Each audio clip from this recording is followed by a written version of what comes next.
You have created too many pages recently? Please try again later. Yan ba ang madalas na lumalabas kapag gumagawa ka ng another pages? Kasi gusto mo mag-create pa ng isa pang Facebook page. For example, gusto mo ng 3 pages. Ang nangyayari, ayaw ka nang pa-createin ng panibago pang pages. Kasi sabi dito, too many pages na ang nagawa mo. Kasi nga ako, hindi na ako makapag-create ng Facebook page.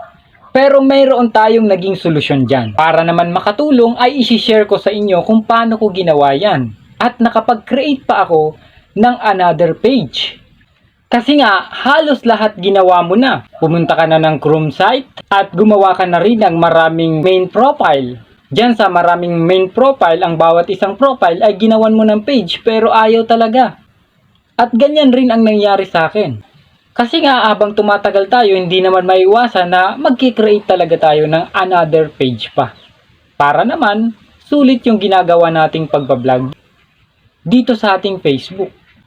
Pero ito nga ang madalas na nagiging problema ng mga creator. So ito yung mga step natin na ginawa natin para naman makagawa pa tayo ng another page. Kung meron kang Facebook app, hindi maiwasan na meron talaga tayong Facebook apps. Yang kulay blue. Diyan, malimit tayong gumagawa ng mga main profile. At ang iba dyan, maraming account ang ginagawa dyan. Pero, pahirapan talaga at hindi ka na makagagawa ng another page pa. Comment mo na down below kung ilang page lang ang nagawa mo dyan. Sa akin, 2 lang ang na-create ko dyan. So, nung pangatlo na, ayaw na. Too many pages na ang nakalagay. Nag-install ako nitong yung Facebook na white. Then, inilagin ko yung main profile ko dyan. And after that, dyan ako nag-create ng pages or ng Facebook page. At, teka lang, kung nagustuhan mo ang video na to, baka pwede namang palike ng video na to. And then, pasubscribe sa ating YouTube channel, Babtin TV. And then, pwede na rin pa-bonus pa. Paki-visit ng ating Facebook page, Babtin TV. So, iyan nga ang naging solusyon ko para makagawa ulit ako ng Facebook page.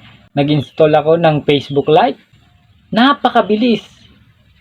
After kong magawa yung mga hinihinging information, nakapag-create agad ako ng Facebook page. Kaya kung gusto mong makapag-create na ulit ng panibagong page, gawin mo na dyan sa Facebook Lite.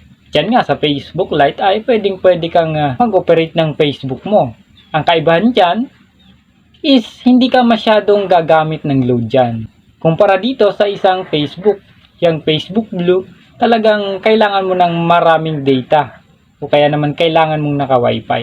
Kaya kung nagustuhan mo ang video na to, pwedeng mag-iwan ka dyan ng like and share to your friends na gusto pang malaman ang mga ganitong topic.